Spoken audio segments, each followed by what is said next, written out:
జ్ఞాపకం చేసుకుంటూ వద్దాం. ప్రభు యొక్క సన్నిధిలో, ప్రభు యొక్క బలలో మనం ప్రవేశించి ప్రభు యొక్క దేహమును మనం భుజించకమునుపు, ప్రభు యొక్క రక్తమును పానం చేయకమునుపు ఒక మాట మనం జ్ఞాపకం చేసుకుంటూ వద్దాం. ఇప్పటికే ఆరాధనలో ఒక విషయాన్ని చూస్తూ వచ్చాం. రండి, ప్రకటన గ్రంథం 1వ అధ్యాయము 9-10 వచనాలు. ప్రకటన గ్రంథము 1వ అధ్యాయము 9-10 వచనాల్లో ఒక మాట ఉంది. ప్రభు దినమందు ఆత్మవశుడై ఉండగా బోర ధ్వని వంటి గొప్ప స్వరము నీవు చూచుచున్నది పుస్తకంలో రాసి ఎఫెసు, స్మరణ, పెర్గమ, తుయతైరా, సార్దీస్, ఫిలదెల్ఫియా, లవోదికయ 7 సంఘములకు పంపమని చెప్పుట వెనక వింటిని. కాబట్టి ఇక్కడ చూస్తున్నటువంటి ఒక మాట ఏంటంటే 7 సంఘముల గురించి మనం దేవుని యొక్క వాక్యాన్ని చూస్తున్నాం. ఇప్పటికే 6 సంఘముల గురించి, ఒక్కొక్క సంఘముల గురించి ఒక్కొక్క నెల ధ్యానిస్తామని చెప్పాము. అది ప్రభు కృపను బట్టి 6 నెలలు అది కంప్లీట్ అయిపోయింది. ఏమేమి సంఘములు? ఎఫెసి, స్మరణ, పెర్గమ, తుయతైరా, సార్దీస్, ఫిలదెల్ఫియా అనేటటువంటి 6 సంఘములు 6 నెలలు ధ్యానించబడి, ఇక 7వ సంఘముల గురించి మనం చూస్తున్నాం. ఈ 7వ సంఘము 6 సంఘములు 6 నెలలు ధ్యానించబడతాయి. 7వ సంఘం ఎన్ని రోజులు ధ్యానించబడుతుందండి? 6 నెలలు. ఇప్పుడు 6 నెలల్లో ఇప్పటికి ఇది ఎన్నో నెల?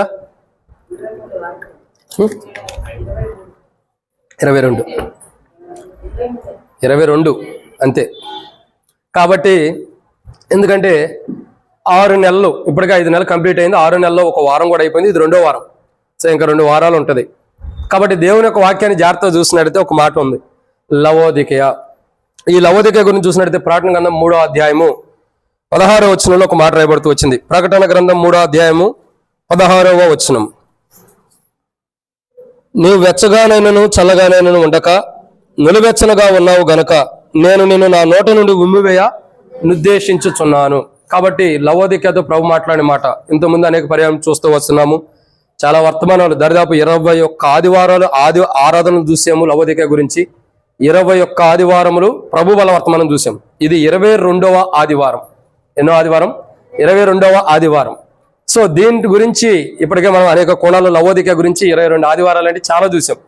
ఇప్పుడు చూసే మాట ఏంటంటే, గత వారం కూడా చూస్తూ వచ్చాం, అంతకుముందు వారం కూడా నులివెచ్చని స్థితి, వెచ్చగా చల్లగా నేను ఉండక దాని స్థితిగతులు ఏందో చూస్తూ వచ్చాం. వెచ్చగా లేదు, చల్లగా లేదు, ప్రభు ఆశించిన రీతిలో ఉండకోకుండా ఉందన్నది కూడా మనం చూస్తూ వచ్చాం.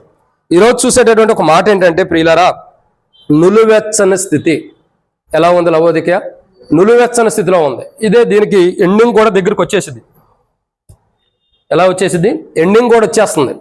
కాబట్టి నులివెచ్చని స్థితి లవోదికయ ఇంపార్టెంట్, మనం జాగ్రత్త గమనించాలి. ఇక్కడ ఒక విషయాన్ని మనం జాగ్రత్తగా అర్థం చేసుకున్నట్లయితే, దేవుని యొక్క వాక్యంలో ఇశ్రాయేలు ప్రజల గురించి మనం ఒక మాట చూస్తూ వచ్చాం. ఎవరి గురించి? ఇశ్రాయేలు ప్రజల గురించి. ఇశ్రాయేలు ప్రజలు మరి 721 శతాబ్దం ఆ కాలంలో అసిరియా రాజు ఇశ్రాయేల్ మీదకి దండెత్తి వచ్చినప్పుడు, ఇశ్రాయేల్ ప్రజల మీదకి వచ్చినప్పుడు వారిని కొంతమందిని ఏం చేశాడంటే ఇశ్రాయేల్ ప్రజల్ని బందీలుగా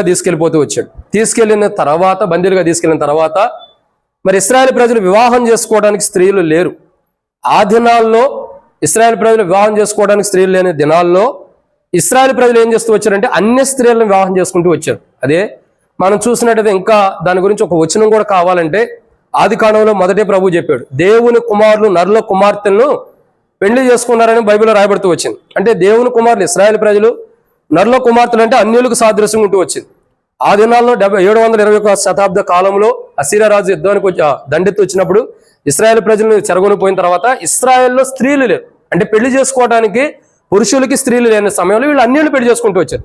దేవుని ప్రజలకి అన్య స్త్రీలకి మధ్యలో పుట్టినటువంటి బిడ్డలే సమరయ్యులు. ఎవరిళ్ళు? సమరయ్యులు. వీళ్ళ చరిత్ర పాత నిబంధనలో మనకు అంత తెలియదని కనబడదు. కానీ కొత్త నిబంధనలో యేసు ప్రభువారి వెలుగులోకి తీసుకొచ్చాడు.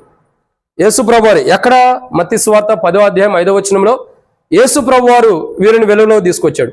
అయితే ఒక మాట ఏంటంటే, ఇక్కడ రాయబడిన మాట దేవుని యొక్క వాక్యాన్ని చూసినట్టయితే, నులివెచ్చని స్థితి అంటే అర్థం ఏంటంటే, వాళ్ళు అటు ఇశ్రాయేల్ ప్రజలు కాదు, వీళ్ళు అన్యులు కాదు, మధ్య రీతిలో ఉన్నారు. వీళ్ళే నులివెచ్చని స్థితిలో ఉండేవారు.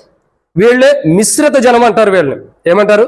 మిశ్రిత జనం. మనం ఇంకా అర్థం చేసుకోవాల్సిన కోణం ఏంటంటే, ఇశ్రాయేల్ ప్రజలు ఐగుప్తుల నుంచి వచ్చినప్పుడు ఇశ్రాయేల్ ప్రజలతో పాటు ఐగుప్తులు కూడా కొంతమంది మిశ్రిత జనం వచ్చిన అనుభవం కూడా ఉంది.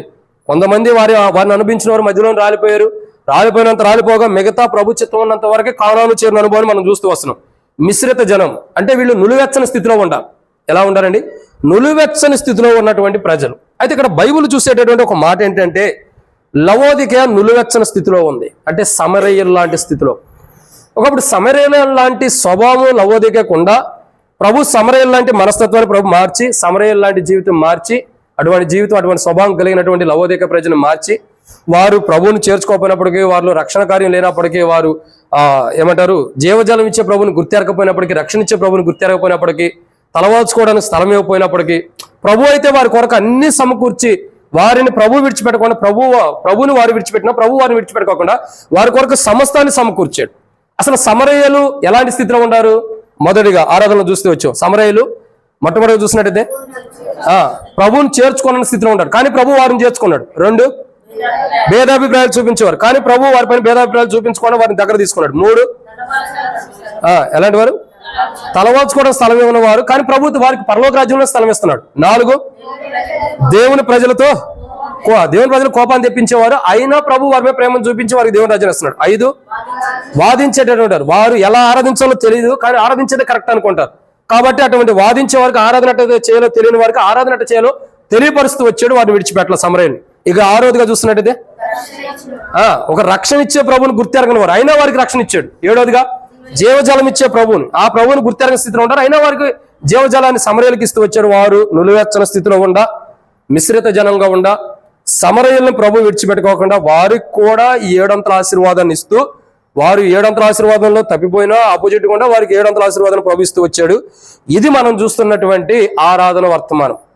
ఇప్పుడు ప్రభు వాళ్ళ వర్తమానం ఏంటంటే, సమరయ్యలు నులువెచ్చని స్థితి అంటే సమరయ్యల యొక్క జీవితాన్ని చూస్తున్నాం, అంటే మిశ్రితమైన వారని అర్థం.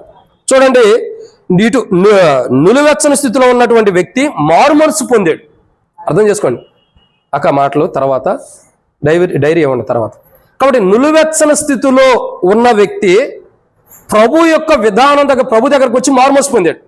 సో నులువెచ్చని స్థితిలో ఉన్న వ్యక్తి మారుమనసు పొందటం ద్వారా, మారుమనసు పొందిన తర్వాత, లేదా మారుమనసు పొందినప్పుడు తన జీవితం ఎలా ఉంది, తాను మార్పు చెందినప్పుడు తన జీవితం ఎలా ఉందంటే 7 అనుభవాన్ని చూడొచ్చు. ఇప్పుడు లవోదికయ కూడా ఈ స్థితిలోనే ఉండాలని ప్రభు హెచ్చరిస్తున్నాడు. నులువెచ్చని స్థితి ఉందని లవోదికయను విడిచిపెట్టాడా? సమరయ్యను విడిచిపెట్టాడా? లేదు. ఒకవేళ నులువెచ్చని స్వభావం మనలో ఉండే మనల్ని విడిచిపెట్టాడా? లేదు. అంటే ప్రభుని చేర్చుకునే స్వభావం కానీ, ప్రభు రక్షణ ఇచ్చే ప్రభుని గుర్తుపెట్టడం కానీ, జీవజలం ఇచ్చే ప్రభుని గుర్తుపట్టలేని స్వభావం మనలో ఉందా? ఆయన మనల్ని విడిచిపెట్టాడా? లేదు. లవోదికను విడిచిపెట్టలా, మనల్ని కూడా విడిచిపెట్టలా, సమరయ్యను కూడా విడిచిపెట్టలా. మరి ఇప్పుడు లవోదిక మరలా నులువెచ్చని స్థితిలో ఉండే దేవుడు విడిచిపెడుతున్నాడా? విడిచిపెడతలా. అందుకే ప్రార్థన గ్రంథం 3వ అధ్యాయం మనం చూసినట్లయితే ప్రభు మాట్లాడతాడు 19వ వచనంలో, నేను ప్రేమించే వారిని గద్దించి శిక్షించున్నాను గనుక నీవు ఆసక్తి కలిగి మారుమనసు పొందమంటున్నాడు. నులువెచ్చని స్థితిలో ఉన్న వ్యక్తి ఏం చేయాలంటే మారుమనసు పొందాలి. ఇప్పుడు బైబిల్లో ఒకే ఒక వ్యక్తి యొక్క జీవితాన్ని చూస్తాం, ఎందరో జీవితాన్ని ఇప్పుడు చూడలేం, కానీ ప్రభు తరుణం ఇస్తే మరొకసారి చూద్దాం. ఒకే ఒక వ్యక్తి, నులువెచ్చని స్థితిలో ఉన్న వ్యక్తి, తన జీవితము తను మారుమనసు పొందినప్పుడు తన జీవితంలో జరుగుతున్న సన్నివేశాలు ఏంటి, మారుమనసు పొందినటువంటి ప్రతి దేవుని బిడ్డ కూడా తన జీవితంలో కొనసాగించాలి. తను చేస్తున్నవి ఏంటి అని అంటే బైబిల్ 7 విషయాలు ఉన్నాయి. వాటిని మనం ధ్యానించే మునుపు ప్రభు నడిపింపు కొరకే చిన్న ప్రార్థన. మమ్మల్ని మిత్రులకు ఎక్కువగా ప్రేమించిన ప్రియా పరలోకపు తండ్రి, పరిశుద్ధుడు అయిన దేవా, మీకు స్తోత్రములు. ఈ సమయంలో తండ్రి వాక్యం ధ్యానించబోతున్న సహాయం చేయండి. నిలబడేవాడిని నేనైనా నిలబెట్టేది మీరు, మాట్లాడేవాడిని నేనైనా మాట్లాడించేది మీరు, నాలో ఆత్మనప్పటికీ ఆత్మని అభిషేకించేది మీరు. ప్రజలు మీ వారు వాక్యం మీద నిష్ప్రయోజకమైన వాడిని, దాసుడు యజమానుడి వైపు చూస్తున్నట్లు, దాసురాలు యజమానురాల వైపు చూస్తున్నట్లు నా కనులు మీ వైపు వీక్షిస్తున్న సహాయం చేయండి. ఇక్కడ కూర్చున్న నీ ప్రజలకు వాక్యం అందిస్తానికి అర్హత లేని వాడిని, నాకైతే జ్ఞానం లేదని, వారికంటే గొప్ప జ్ఞానవంతుని కాదు, జ్ఞానం లేదని ఒప్పుకుంటున్నా. దేవా, దయచేసి నీ ప్రజల పక్షాన నీకున్న దయ చొప్పున దయతో నన్ను జ్ఞాపకం చేసుకునండి. దాసుడు కన్నులు యజమానుడి వైపు చూస్తున్నట్టు, దాసురాలు కన్నులు యజమానురాల వైపు చూస్తున్నట్లు నా కనులు మీ వైపు వీక్షిస్తుండగా ప్రభావ మీరే సహాయం గురించి మహిమ పొందండి. నీ ప్రజలకి దేవా, వారి బలలో సరి చేసుకోవడానికి ఎట్టి వాక్యం ధ్యానించాలో కూడా నాకు తెలియదు ప్రభా. కాబట్టి నీవే పరలోకం నుండి అనుమతించండి, నీ పరలోకపు జ్ఞానం నీవు నాకు అనుమతించమని ప్రార్థన చేస్తున్నాం. నాతో మాతో మీరు మాట్లాడమని, మేము బల్ల దగ్గర ఎలా సిద్ధపడి బల్లలో ఎలా పాల్గొనాలో మాకు బయలుపరచండి. ఒక మారుమోసు పొందినటువంటి క్రైస్తవుడిగా సమరయుడు తన జీవితం ఎలా కొనసాగిస్తున్నాడు, అటు జీవితాన్ని మేము కొనసాగించినట్టు సాయం చేయండి. అయితే నా దేహంలో ఉండే బలహీనత తొలగించండి. గ్యాస్ కానీ, తాళ్ళలో ఉన్నటువంటి ప్రాబ్లం కానీ, దేహంలో ఉన్న ప్రతి ప్రాబ్లం హార్ట్ కూడా ప్రభావం మీరు ముట్టండి. టెన్షన్స్ బలహీనత తొలగించండి. గ్యాస్ ద్వారా వచ్చే ప్రతి శత్రు కార్యాలు, శత్రు ఆలోచనలన్నిటిని కూడా తొలగించేసి నీ నామాన్ని మహిమ తెచ్చుకోమని ప్రార్థన చేస్తున్నాను. ఈ వర్తమానాన్ని బట్టి శత్రు సిగ్గు మీకు మహిమ తెచ్చుకోమని, నాతో మాతో మీరు మాట్లాడమని, ఈ వర్తమానం ధ్యానించడానికి నా జ్ఞానము, నా యొక్క ఆలోచన, నా బలం సరిపోదని ఒప్పుకుంటున్నా. తెరవబడిన ఆకాశం ఇప్పి పడదానంత విస్తారమని పరిశుద్ధాత్మను అభిషేకించండి. తెరవబడిన ఆకాశం మరొకసారి మాకు అనుగ్రహించి ఆకాశం ఇప్పి పడదానంత విస్తారమని పరిశుద్ధాత్మను అభిషేకించమని, నాతో మాతో మీరు మాట్లాడమని, దయగల మీ హస్తములకు అభియోగం ముందున్న సమయంతో దీవించమని, మాతో మాట్లాడి మా అక్కర తీర్చమని, ఈరోజు ఈ వర్తమానం బట్టి శత్రు సిగ్గు మీకు మయం తెచ్చుకోమని, మాతో మాట్లాడమని, మేము సరైన విధానంలో బలలో సరి చేసుకుని పాల్గొనడానికి సాయం చేయమని ప్రభువైన యేసుక్రీస్తు నామం పేరటి విశ్వాసంతో స్తుతించి ప్రార్థించి అడిగి పెట్టుకుంటున్నాం తండ్రి, ఆమేన్.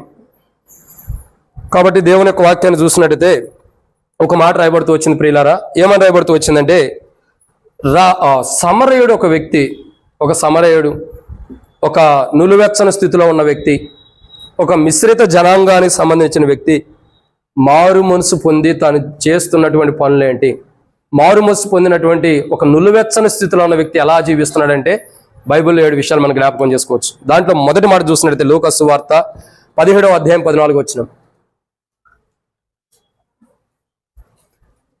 లూకా సువార్త 17వ అధ్యాయం 14 వచనం.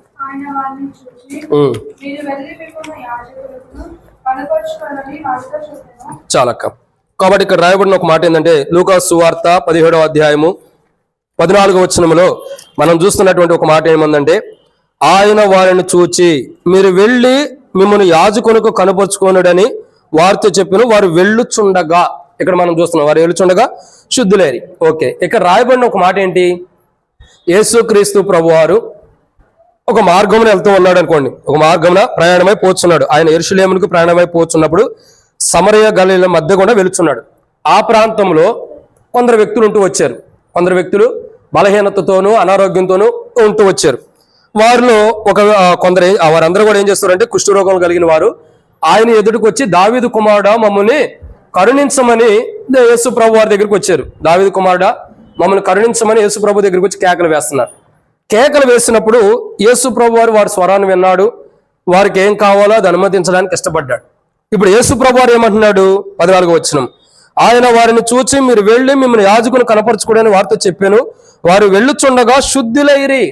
ఏమవుతూ వచ్చింది, శుద్ధులైరంట. కాబట్టి మొదటి మాట ఇక్కడ చూస్తున్న మాట ఏంటంటే ఒక సమరయుడు. ఈ సమరయుడు గురించి మనం చూస్తున్నాం.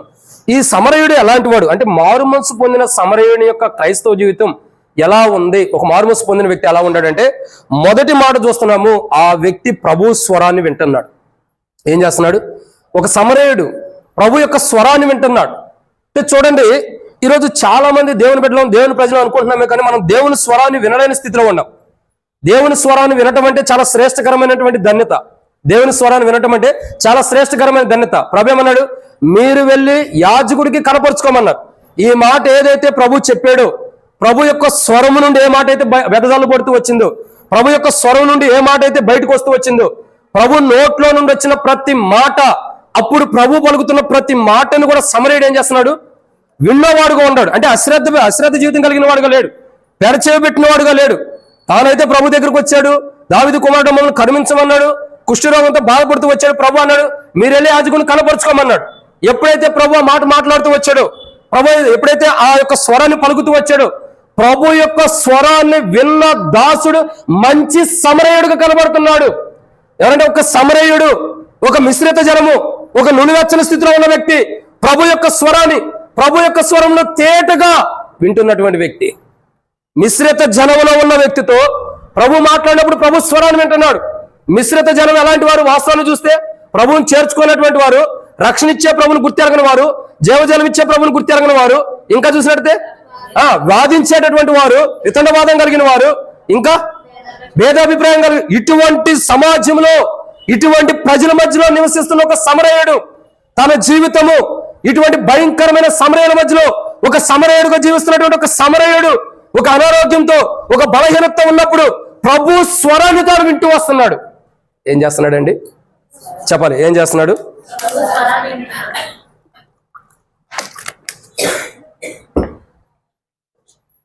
నిజంగా ఎంత గొప్ప ధన్యత, ఎంత గొప్ప ధన్యత. ఒక సమరయుడు ప్రభు స్వరాన్ని వింటున్నాడు.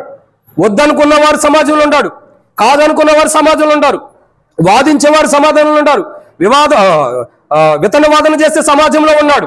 ఆ ప్రజలతో ఉంటూ వచ్చాడు. ప్రభు అక్కర్లేదన్న అన్నటువంటి ప్రజల యొక్క సమూహంలో ఉంటూ వచ్చాడు. అటువంటి సమరయుడు ప్రభు యొక్క స్వరాన్ని వింటున్నాడు. ప్రభుతో మాట్లాడుతూ వచ్చాడు. దావీదు కుమారుడు కరుణించమనగానే ప్రభు చెప్పిన మాటని ప్రభు యొక్క స్వరాన్ని చక్కగా తన హృదయానికి చేర్చుకున్న వ్యక్తి ఒక మంచి సమరయుడు యొక్క అనుభవంలోకి వచ్చాడు. ఈ కుష్టి రోగంతో ఉన్న సమరయుడు ప్రభు స్వరాన్ని వింటున్నాడు. ఒక రోగి, ఒక బలహీనుడు, ఒక అనారోగ్యం ఉన్న వ్యక్తి ప్రభు దగ్గరకు వచ్చి దావీదు కుమారుడా కరుణించమనగానే ప్రభు యొక్క స్వరాన్ని వింటున్నాడు. ప్రభు యొక్క స్వరం వింటే అది ఎంతో మేలుకరమైనది, ఆశీర్వాదకరమైంది. మొదటి సమయాల కింద 3వ అధ్యాయంలో 9-10 వచనాల్లో మనం చూసినట్లయితే సమూయేలుతో దేవుడు మాట్లాడుతూ వచ్చాడు. సమూయేలు అనబడే పిలవగానే యెహోవా నీ దాసుడు ఆలకిస్తున్నాడు, ఆజ్ఞేయము. దేవుని స్వరాన్ని వినేటటువంటి బిడ్డకి దేవుని ఆశీర్వాదాలు మెండుగా ఉంటూ వస్తాయి. ప్రభు మాట్లాడుతున్నాడు, నువ్వు నులివెచ్చని స్థితిలో ఉన్నావు. లవోదికలో ప్రజలందరితో మాట్లాడుతున్నాడు, మీరు నులివెచ్చని స్థితిలో ఉన్నారు. అటు వెచ్చగా లేరు, ఇటు చల్లగా లేరు, నులివెచ్చని స్థితిలో మీరు ఉన్నారు. కాబట్టి దేవుని యొక్క స్వరాన్ని వినలేకపోతున్నారు. అందుకే మారు మనసు పొందమన్నారు. మారు మనసు పొందితే వాళ్ళు దేవుని స్వరాన్ని వినగలుగుతారు. మారు మనసు పొందితేనే కదా దేవుని స్వరాన్ని. ఇప్పుడు ఈ కుష్ఠరోగం మారు మనసు పొందాడంటే అర్థం ఏంటి? మన గారు కనబడుతున్న సన్నివేశం ఏంటి? దావీదు కుమారుడు కరుణించమన్నాడంటే అక్కడే మారు మనసు పొందినట్టు, తన జీవితం అక్కడే మార్పు చెందుతుందని అర్థం.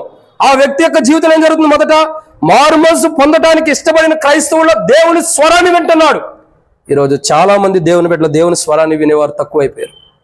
దేవుని యొక్క స్వరాన్ని వినేటటువంటి ప్రజలు తక్కువైపోయారు. దేవుని స్వరాన్ని మనం వినం. అందుకే బైబిల్లో రాయబడుతూ వచ్చింది ముసలమ్మ ముచ్చట్లు. ఏ ముచ్చట్లు అండి? అంటే వృద్ధాపిలో ఉండేవారిని తప్పు కనుకోవాకండి, మిమ్మల్ని కాదు, మీరు మంచివాళ్ళు. చాలా విషయాలు బైబిల్లో రాయబడుతూ వచ్చింది ముసలమ్మ ముచ్చట్లు పెట్టుకోవద్దని.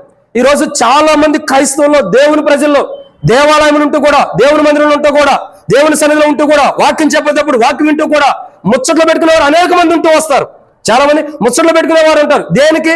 ఒక సమరయుడై ఉండి, ఒక మిశ్రిత జనాంగంలో ఉండి, ఒక దేవుని దూషించి, దేవుని అవమానించి, దేవునితో వితండవాదం చేసేటటువంటి ప్రజల సమూహంలో ఉన్నప్పుడు కూడా అతడు మారు మనసు పొంది దేవుని స్వరాన్ని వింటున్నాడు. అంటే తనకి ప్రభు యొక్క కార్యాలేంటి, ప్రభు ఎలాంటి వాడో తెలుసుకున్నాడు. కాబట్టే ప్రభు స్వరాన్ని వినడానికి ఇష్టపడుతున్నాడు. ఈరోజు చాలా మందికి మనం కష్టపడలేదు, మనం ప్రయాసపడింది కాదు, మనమేం సిలువేపించుకోలేదు, మనమే రక్తం కార్చలేదు, మన దేహం దున్నబడలా. అందుకే మనకు ప్రభు యొక్క రక్షణ అంటే అశ్రద్ధ, ప్రభు స్వరం అంటే అశ్రద్ధ. మనం కష్టపడింది కాదు. ఒక కష్టపడి ఇల్లు కట్టుకో, దాని మీద ఎంత మక్కువ ఉండిద్ది? ఉండదా? ఉండిద్దా లేదా? కష్టపడి ఇల్లు కట్టుకుంటే ఎంత మక్కువ ఉండిద్ది? కష్టపడి ఒక బైక్ కొనుక్కో, కారు కొనుక్కో, ఎంత ఇష్టం ఉండిద్ది? దాని మీద ఎవరైనా పిల్లలు వచ్చేటి గీతలు గీతే ఎన్ని మాటలు తిడతాం మనం? తిట్టమా? అంటే నువ్వు కష్టపడిందంటే నీకు ఇంత ఇష్టమైనప్పుడు ప్రభు యొక్క కష్టము ఎంత గొప్పదో ఆలోచించాలి. ప్రభు యొక్క స్వరం ఎంత గొప్పదో. ఒక సమరయుడు ప్రభు స్వరాన్ని వింటున్నాడంటే తన జీవితం ఎంత ధన్యకరమైనది అవుతుందో. మారు మనసు పొంది ప్రభు స్వరాన్ని వింటున్నాడు ఆ వ్యక్తి. ఈరోజు మనం రక్షణ పొందేమో, మారు మనసు పొందేమో, బాప్తిసం పొందాం, కానీ సిలువ కార్యం మనం చేయలేదు. అంటే మనం సిలువ వేయబడిన వారం కాదు, మనం రక్తం కార్చిన వారం కాదు, మనం ఇంకా మన దేవుని తుల్లబడింది కాదు, మనం అవమానాలు పొందింది కాదు, మనం నిందలబడింది కాదు. అందుకే ప్రభు స్వరం అంటే మనకు అశ్రద్ధ. అందరు కాదు, కొందరే. ప్రభు స్వరం అంటే అశ్రద్ధ. లవోదికత అదే మాట్లాడుతున్నావు. నీవు అశ్రద్ధ కలిగి ఉంటావు, నులివెచ్చని స్థితిలో ఉంటావు. కానీ ఒక సమరయుని చూసి నువ్వు మారు మనసు పొందు. ఓ లోకసువార్త 17వ అధ్యాయంలో సమరయుని చూడు. అతడు సమరయుడైనప్పటికీ, అతడు మిశ్రిత జనమైనప్పటికీ, అతని యొక్క స్వభావం నులివెచ్చని స్థితిలో ఉన్నప్పటికీ అతడు మారు మనసు పొంది నా స్వరాన్ని వింటున్నాడు. నువ్వు విను. లవోదికతో మాట్లాడుతున్నాడు ప్రభు. నా స్వరం విను, నా స్వరం విను. స్వరము గురించి ఆయన అనేక మాటలు మాట్లాడుతూ వచ్చాడు, అనేక మాటలు మాట్లాడుతూ వస్తాడు. నా గొర్రెలు నా స్వరం విను. ఆయన గొర్రెలు ఏం చేస్తాయి? ఆయన స్వరాన్ని వింటాయి. లవోదిక నులివెచ్చని స్థితిలో ఉన్న మాట్లాడుతున్నాడు, నువ్వు నా స్వరాన్ని విను. ఈరోజు మనతో కూడా ప్రభు మాట్లాడుతున్నాడు. మనము నులివెచ్చని స్థితిలో ఉండాలి. మనతో ప్రభు మాట్లాడుతుంటే ప్రభు స్వరం అసలు వినలేని స్థితిలో ఉండే, ఇక్కడ కూర్చున్నా వినలేకుండా ఏదేదో మైండ్ అంతా కూడా డిప్రెషన్లోకి వెళ్ళిపోయి ఏదేదో ఆలోచనలు కూర్చొని ఏదో పేరుకు మాత్రం ఇక్కడ మందిరంలో కూర్చోవచ్చు. మన ఆలోచనలన్నీ లోకంలో కలిసిపోయి ఉండొచ్చు. ఇక్కడ మనుషులు మాత్రం కూర్చున్నా లోకంలో మన ఆలోచనలు కలిసిపోయి లోకంలో తిరుగుతూ ఉండొచ్చు. బహుశా అటువంటి స్థితిలో ఉంటే, ప్రభు స్వరాన్ని వినలేని స్థితిలో ఉంటే, ఈ వాక్యం నీకు కష్టంగా ఉంటే, వినలేకపోతున్నా ప్రభు అనుకుంటే ఒక్కసారి ప్రభు దగ్గరికి రా. ప్రభు నీ స్వరం నేను వినడానికి ఇష్టపడుతున్నా. మనం దేవుని స్వరాన్ని వినకోకుండా అడ్డగించేది ఎవరంటే సాతానుడు. ఎప్పుడైతే మనం దేవుని స్వరాన్ని వింటాం అప్పుడు ధన్యులు. లవోదిక నులివెచ్చని స్థితిలో ఉంది, మాట్లాడుతున్నాడు, నా స్వరం నువ్వు విను. చెవిగల ఆత్మ సంగములతో చెప్తున్న మాట చెవిగలవాడు వినుగాక. లవోదికతో మాట్లాడుతున్నాడు, ఆత్మ సంగములతో చెప్పుచున్న మాట చెవిగలవాడు వినాలి. తెడచే పెట్టకూడదు, అశ్రద్ధ కలిగి ఉండకూడదు. ఇది నాకు కాదు నేను విడిచిపెట్టకూడదు, ఈ చెవితో ఇంకో చెవితో వదిలిపెట్టకూడదు. లవోదికతో మాట్లాడుతున్నాడు, పెడ చెవి పెట్టొద్దు, నష్టపోతావు. నులివెచ్చని స్థితిలో ఉండవు, గుర్తుంచుకుని నువ్వు ఎక్కడ ఉండవు అన్నది. నులివెచ్చని స్థితి అంటే 2 పడవల మీద కాలు, ఆ పడవ కావాలి, ఈ పడవలోనే వెళ్ళాలి, ఇంకా అనేక కోణాలు ఉంటాయి. ఆ స్థితిని కొద్దని లవోదికతో మాట్లాడుతున్నాడు. కాబట్టి మొదటిగా లవోదిక ఏ స్థితిలో ఉందంటే నులివెచ్చని స్థితిలో. అంటే నులివెచ్చని స్థితిలో ఉన్న లవోదికకి ఇప్పుడు ఏం కావాలా? మారు మనసు. నులివెచ్చని స్థితిలో ఉన్న ఒక సమరయుడు మారు మనసు పొంది తన జీవితం ఎలా ఉందండి చెప్పండి? ప్రభు స్వరాన్ని వింటున్నాడు. మారు మనసు పొందిన వ్యక్తి, ప్రభు వల్ల పాల్గొనే ప్రతి క్రైస్తవుడు దేవుని స్వరాన్ని వినాలి. ఎప్పుడైతే దేవుని స్వరాన్ని మనం వింటామో అప్పుడు మన జీవితం క్షేమకరంగా ఉంటుంది. మనం ఆయన బిడ్డలం, ఆయన గొర్రెలేము, ఆయన మేపు గొర్రెలేమై ఉన్నాం. కాబట్టి ఆయన స్వరాన్ని మనం విన్నప్పుడు మనం ఆయన ఆ వనములో ఉంటాం, ఆయన సంఘంలో మనం ఉంటాం. ఆయన స్వరాన్ని వినకపోతే సంఘములో నుండి వెలుపడికి వెళ్తాం. కాబట్టి మొదటిగా లవోదికయ ఎలాంటి స్థితిలో ఉంది? ప్రభు స్వరాన్ని వినలేని స్థితిలో ఉంది. ఒక సమరయుడు ప్రభు స్వరాన్ని వింటున్నాడు. రెండోదిగా చూద్దామండి, దేవుని వాక్యం చూస్తున్నట్లయితే లూకాసు సువార్త 17వ అధ్యాయం, రెండో మాట. లూకాసు సువార్త 17వ అధ్యాయం 15వ వచనం. లూకాసు సువార్త 17వ అధ్యాయం 15వ వచనం.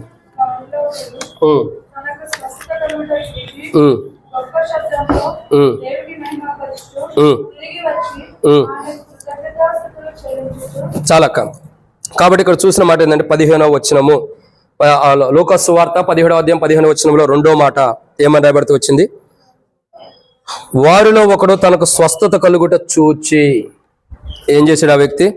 స్వస్థత కలుగుట చూచి. ఇక్కడ రెండోదిగా ఒక మారు మనసు పొందిన వ్యక్తిలో మొట్టమొదటిగా ఏం జరుగుతుంది? ప్రభు స్వరాన్ని వింటున్నాడు. రెండోదిగా ఆ వ్యక్తి జీవితంలో ఏం జరుగుతుందంటే తన పట్ల ప్రభు చేసిన అద్భుతాలని, ప్రభు ఏదైతే తన పట్ల ప్రభు అద్భుతములు చేశాడో వాటిని చూస్తున్నాడు. ప్రభు అద్భుతాలని తనలో చూసుకోగలుగుతున్నాడు. ప్రభా, నాలో నువ్వు ఈ అద్భుతాన్ని చేసావు, నాలో ఏ గొప్ప కార్యం చేసావు. ఏం చేశాడు ప్రభు? కుష్ఠరోగి ఏమన్నాడు? ప్రభు నువ్వు వెళ్ళి యాజకుని కనపరుచుకోమని చెప్పాడు. వెళ్తూ ఉండగా శుద్ధుడైపోయాడు. వెళ్తూ ఉండగానే శుద్ధుడవుతూ వచ్చాడు. దేవుని స్వరాన్ని విన్నాడు, దేవుని స్వరాన్ని వింటున్నాడు. అంత మాత్రమే కాదు, దేవుడు చెప్పిన పని కూడా చేస్తున్నాడు. ఏం చేస్తున్నాడు? దేవుని చెప్పిన పని ఎప్పుడైతే చేస్తున్నాడో అప్పుడు ఖచ్చితంగా తనలో ఏముంది? దేవుడు ఒక అద్భుతాన్ని జరిగిస్తూ వచ్చాడు. ఏం చేస్తూ వచ్చాడు? ఒక అద్భుతాన్ని దేవుడు జరిగిస్తూ వచ్చాడు. ఈ సమరయుల్లో ఉన్న ధన్యత ఏంటో తెలుసా? దేవుని స్వరమేంటే కాదు, ప్రభు స్వరమేంటే కాదు, ప్రభు ఏం చెప్పినా చేస్తున్నాడు. ప్రభు చెప్పింది చేసే స్థితిలో ఒక సమరయుడు ఉంటూ వస్తున్నాడు. ఒక సమరయుడు ఏ స్థితిలో ఉంటాడు? నిలువెచ్చని స్థితిలో ఉన్న వ్యక్తి. ఇంకా చెప్పాలంటే ప్రభుని వాదించినటువంటి సమాజంలో ఉన్నవాడు, ప్రభుని వద్దనుకున్న సమాజంలో ఉన్నవాడు, ప్రభుని చేర్చుకోవటానికి కూడా ఇష్టపడిన సమాజంలో ఉన్నవాడు. అటువంటి వ్యక్తి ఇప్పుడు తన జీవితం చూడగా మొట్టమొదటిగా నిలువెచ్చని స్థితిలో ఉన్న వ్యక్తి మారుమనసు పొంది దేవుని స్వరాన్ని వింటున్నాడు, ప్రభు స్వరాన్ని. రెండోదిగా ఆ వ్యక్తి ప్రభు తనతో ఏం చెప్పాడో చేశాడు కాబట్టి శుద్ధుడు అవుతూ వస్తున్నాడు. ప్రభు తనతో ఏం చెప్పాడో అది చేసిన వాడు ఉన్నాడు. ఈ రోజు మనం ఎందుకని ఒకటి అడుగుతున్నాం, దేవుని దగ్గర పొందలేకపోతున్నాం, మనకు కావాల్సిన మనం పొందుకోలేకపోతున్నాం. ఏదైనా సరే, అది ఆరోగ్యమైన బలహీనతలైనా, పోవటానికైనా, ఆరోగ్యం రావడానికైనా, ఇంకేదైనా అవసరతలైనా, ఇంకేదైనా అక్కర్లైనా ఎందుకు మనం తీర్చబడతలేదు, ఎందుకు చేయబడతలేదంటే ఆయన చెప్పింది మనం చేసే స్థితిలో లేము. ఎలా ఉండము? ఆయన చెప్పింది మనం చేసే స్థితిలో లేము. ప్రభు చెప్పింది చేస్తే మనకు ఆశీర్వాదాలు ఉన్నాయి. ఈ వ్యక్తి ఏం చేశాడండి? ప్రభు చెప్పాడు, ప్రభు చెప్పినప్పుడు విన్నాడా లేదా? విన్నాడు. ప్రభు చెప్పిన కోణంలో ముందరకు వెళ్తూ వచ్చాడు. ఇప్పుడు ఏమవుతూ వచ్చాడు? శుద్ధుడైపోయాడు. అంటే ప్రభు తనలో చేసిన అద్భుతాన్ని చూసుకోగలుగుతూ వచ్చాడు. ఏ వ్యక్తి అయితే ప్రభు స్వరాన్ని వింటాడో, ఏ వ్యక్తి అయితే ప్రభు చెప్పినట్టు నడుస్తాడో, ప్రభు ఎలా వెళ్ళమన్నాడు ఆ ప్రణాళిక ప్రకారం నడుస్తాడో, ఆ వ్యక్తి జీవితంలో ప్రభు ఎన్నో అద్భుతాలు చేస్తాడు. ఆ వ్యక్తిని దేవుడు ఎంతగానో ఆశీర్వదించేవాడు ఉంటాడు. కానీ ఇక్కడ మనం ఆశీర్వదించబడకపోవడం కారణం ఏంటి? దేవుని బిడ్డలమే, దేవుని ప్రజలమే భౌతికంగా మనం ఆశీర్వదించబడవచ్చు, ధనము కానీ, ఆస్తి కానీ, ఐశ్వర్యంలో కానీ, ఇంకా అనేక విషయాలు ఆశీర్వదించబడవచ్చు. కానీ ఆత్మీయంగా మనం ఎందుకు ఆశీర్వదించబడతలా? విశ్వాస జీవితం ఎందుకు ఆశీర్వదించబడతలా? క్రైస్తవ జీవితం ఎందుకు ఆశీర్వదించబడతలేదంటే దానికి కారణం ఏంటంటే ప్రభు చెప్పింది మనం చేయట్లా. ఏదైతే ప్రభు మనతో చెప్పాడో దాన్ని చేయటం ధన్యత, దాన్ని చేయటము ధన్యత. ప్రభు ఒకరితో మాట్లాడుతూ వస్తాడు. ఏమని? ఒక వ్యక్తి అంటాడు, అయ్యా నా యొక్క కుటుంబీకులు చనిపోయారు, నేను వెళ్ళి పాత పెట్టుకుంటానంటే, మృతులు తమ మృతులను పాత పెట్టుకుంటారు, నువ్వు నన్ను వెంబడించమన్నాడు. వెంబడించాలి. ప్రభు చెప్పిన పని చేశాడా లేదా? మరొక వ్యక్తి ఉన్నాడు, మరొక వ్యక్తి శ్రేష్టకరమైన వాడు. ఏం చేస్తూ వచ్చాడు? నేను అన్నీ చేస్తాను ప్రభువా, దాన ధర్మాలు, ధర్మశాస్త్రాన్ని నెరవేరుస్తాను, అన్నీ బాగుండే ప్రభు అని ప్రభు దగ్గరికి వచ్చాడు. నిత్య జీవం కొరకు ఏం కావాలి అతడికి?